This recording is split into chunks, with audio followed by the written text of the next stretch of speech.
अब राज सिंह जी शादी करने के लिए कहां पर गए? किशनगढ़। मेवाड़ की सेना लड़ने के लिए कहां गई? अजमेर। मेवाड़ की सेना जाएगी तो सबसे पहले कौन जाएगी? हरावल। हरावल में कौन रहते हैं? सलूम्बर। सलूम्बर के जो सामंत थे उनका नाम था रतन सिंह चुंडावत। क्या नाम था?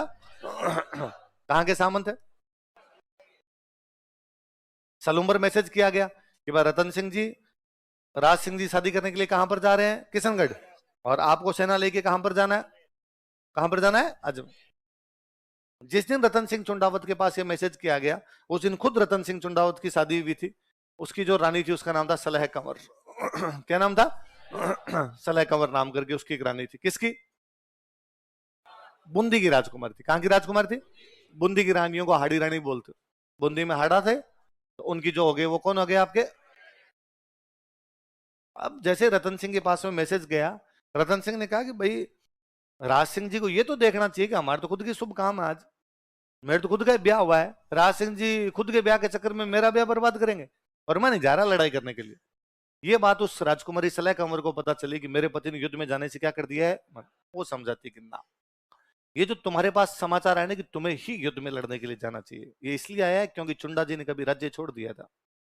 चुंडा जी ने कहा था कि मैं राजा नहीं बनूंगा, राजा मोकल बनाया जाएगा। इतना बड़ा राज छोड़ा था इसलिए अधिकार मिला कि मेवाड़ की सेना जब भी जाएगी तो सबसे पहले कौन जाएंगे? सलुम्बर के चुंडावत जाएंगे। और पीढ़ियों पीढ़ियों से तुम्हारे बाप दादे लड़ते गए और वो लड़े कटे मरे झुंझे मेवाड़ के लिए, इसलिए परंपरा हमेशा से तुम्हारे पास है। आज यदि तुम नहीं जाओगे तो ये परंपरा छीन ली जाएगी। अगली बार सलुम्बर के चुंडावत मेवाड़ के हरावल में नहीं जाएंगे। जो तुम्हारे बेटे पोते पड़पोते होंगे ना, तुम्हारे मुंह पे धिक्कारेंगे और तुम्हारे नाम पर धिक्कारेंगे। उन्हें लगेगा यार बीच में एक दादा थोड़ा हमारा कमजोर हो गया था, अपने ब्याह के चक्कर में और लड़ाई करने के लिए नहीं गया था, इसलिए हमसे क्या छीन ली गई? हरावल छीन ली। रतन सिंह ने कहा तुम्हारी बात तमाम सही है रानी, पर मैं राज सिंह जी की किसी भी लड़ाई के लिए आज तक मना नहीं किया है। हर लड़ाई के अंदर गया और मैं चला जाऊंगा, 2 दिन बाद चला जाऊंगा, पर अभी तो मेरे खुद के घर में शुभ काम है। उस रानी ने पुनः समझाया कि ना, कर्तव्य से बढ़कर कुछ नहीं होता है, कर्तव्य बहुत बड़ी चीज है, तुम्हें वहीं जाना चाहिए। उन्हें समझाया तो रतन सिंह तैयार हो गया।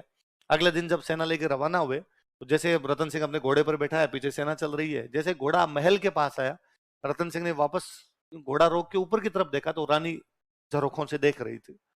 उसने पास में अपना एक सैनिक खड़ा था, उस सैनिक को कहा कि ऊपर जा और ऊपर जाके रानी को कहे कि मेरे लिए कोई निशानी भेज दो, निशानी है ना, कुछ भेज दो। और रतन सिंह को लगा यार कोई निशानी भेज देगी तो टाइम पास करेंगे, चूड़ी कुछ अंगूठी कुछ ना कुछ भेज ही देगी। वो ऊपर गया और ऊपर जाके उसने कहा भाई नीचे रतन सिंह जी खड़े हैं और वो आपकी कोई निशानी मंगा रहे हैं।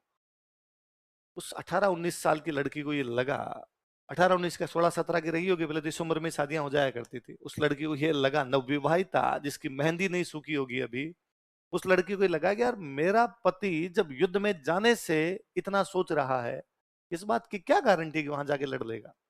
यह भी तो हो सकता है कि बीच में से भागकर वापस आ जाए, और यदि बीच में से भागकर वापस आया तो आने वाली पीढ़ियां इस बात के लिए मुझे धिक्कारेगी कि एक राजकुमारी सुंदर थी इसलिए उसका पति युद्ध नहीं कर पाया था। ये सुंदरता, ये शरीर किस काम का यदि देश की रक्षा ना हो पाए? ये सुंदरता, ये शरीर किस काम का यदि वो कर्तव्य पालन के बीच में आ जाए? ने सिर काट के दे दिया था अपना कि मैं मर जाऊंगी फिर तो ये लड़ेगा ही नहीं। तो कहा यही निशानी है। कहते वो नीचे सिर लेके आया सैनिक, तब तो रतन सिंह जी के होश फाख्ता हो गए। उसको लगा यार काम तो गलत कर गए, पर अब क्या किया जा सकता था? तो उस राजकुमारी के जो बाल थे ना, वो कहते हैं वो गर्दन गर्दन लेके आया था, तो गर्दन उसने अपने बांध ली थी यहाँ पे उस बालों से। उस युद्ध में रतन सिंह इतना भयंकर लड़ा था, अजमेर से औरंगजेब की सेना को इंच आगे नहीं बढ़ने दिया था। तो वो राजकुमारी कौन थी जो अपने पति को इस प्रकार से प्रोत्साहित करती? लिख लो, हेडिंग डालो सलाह कंवर।